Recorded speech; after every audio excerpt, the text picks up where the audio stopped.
Assalamualaikum warahmatullahi wabarakatuh. Perkenalkan, nama saya Anggun Rayani dengan NIM 20164104155 dari kelompok 6. Melanjutkan dari rekan saya, di sini saya akan membahas tentang analisis pasar dan pemasaran, khususnya tentang produk Indomie dari PT Indofood.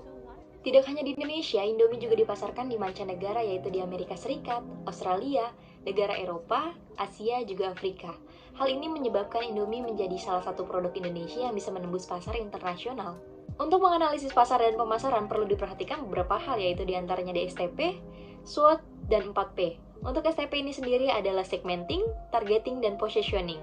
Yang pertama ada segmentasi, di mana menurut Kotler pada tahun 2003 menyatakan bahwa segmentasi adalah melihat pasar secara kreatif dengan mengidentifikasikan dan memanfaatkan peluang-peluang yang ada di pasar. Secara bersamaan, segmentasi merupakan ilmu untuk memandang pasar secara variabel, diantaranya ada geografis, demografis, dan psikografis. Secara geografis, Indomie tidak hanya dipasarkan di Indonesia, Indomie juga dipasarkan di negara lainnya, yaitu Singapura, Malaysia, Arab Saudi, Jepang, Italia, bahkan di Nigeria. Indomie menjadi mie instan favorit di negara mereka. Selanjutnya ada segmentasi demografis, di mana segmentasi demografis ini terbagi menjadi beberapa bagian. Yang pertama berdasarkan usia, di mana Indomie diperuntukkan untuk remaja hingga dewasa dan tidak diperuntukkan kepada bayi atau balita yang usianya 0-6 bulan, karena Indomie sendiri memiliki cita rasa yang cukup kuat atau rempah-rempah yang cukup kuat yang tidak diperuntukkan kepada bayi atau balita.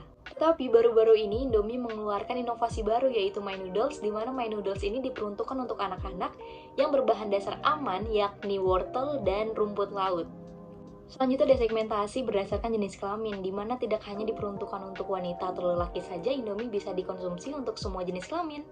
Selanjutnya ada segmentasi berdasarkan pendapatan dan pendidikan, di mana harga Indomie bisa dikatakan cukup terjangkau sehingga bisa dinikmati dari semua golongan. Yang terakhir ada segmentasi psikografis, di mana hadirnya Indomie disambut antusias oleh masyarakat karena cocok untuk semua karakteristik masyarakat, khususnya untuk mereka yang hidupnya konsumtif dan praktis. Selanjutnya ada T, yaitu targeting, di mana Indomie melakukan inovasi produk yang memiliki karakteristik yang berbeda, diantaranya ada Indomie goreng, Indomie kuah, Indomie jumbo, My Noodles, Real Meat, dan yang terakhir ada Beat Me. Perubahan ini dilakukan untuk menyesuaikan keinginan dari konsumen dan varian Indomie tersebut. Selanjutnya ada P, yaitu positioning, di mana menciptakan image yang diinginkan perusahaan dan produk-produknya. Indomie untuk saat ini merupakan market leader dalam persaingan mie instan di Indonesia. Positioning yang dilakukan oleh PT Indofood yaitu dengan menanamkan di benak masyarakat bahwa Indomie merupakan produk khas Indonesia dengan mengeluarkan varian yaitu selera Nusantara. Positioning yang kedua, di mana Indomie merupakan makanan yang praktis sehingga bisa dinikmati di mana saja dan kapan saja. Untuk yang ketiga, di Nigeria, Indomie merupakan menjadi makanan yang pokok untuk mereka sehingga beberapa dari mereka mengira bahwa Indomie keluaran dari negaranya loh. Bahkan di Nigeria, Indomie mempunyai tagline-nya sendiri, yaitu Tasty Nutrition Good For You. Selanjutnya menganalisis SWOT. Yang pertama ada S, yaitu strength atau kekuatan. Indomie sendiri memiliki beberapa kekuatan, yaitu yang pertama ada finansial yang kuat, di mana perusahaan bisa berkembang sampai sekarang. Yang kedua memiliki anak perusahaan.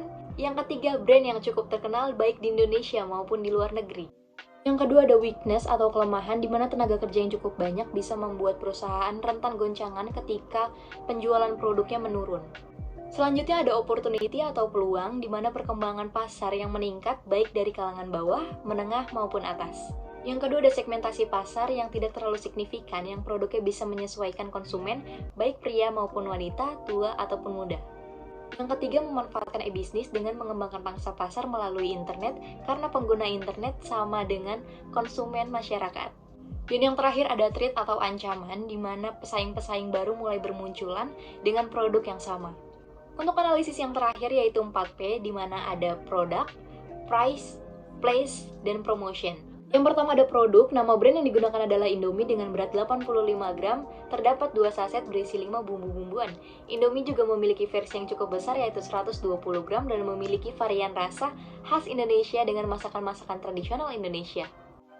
Yang kedua adalah price, di mana harga Indomie cukup terjangkau mulai dari 2.500 sampai dengan 5.000. Untuk Indomie sendiri bisa dibeli per bungkus atau dengan satu paket isinya 30 sampai 40 piece.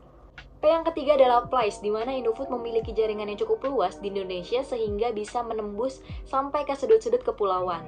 Gudang stok ditempatkan pada outlet retail yang paling banyak, termasuk pada pasar internasional.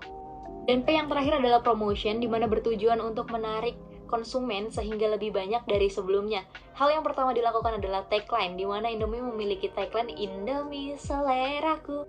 Selain tagline, Indomie juga melakukan promosi dengan cara pasang iklan, billboard, atau menjadi sponsor acara.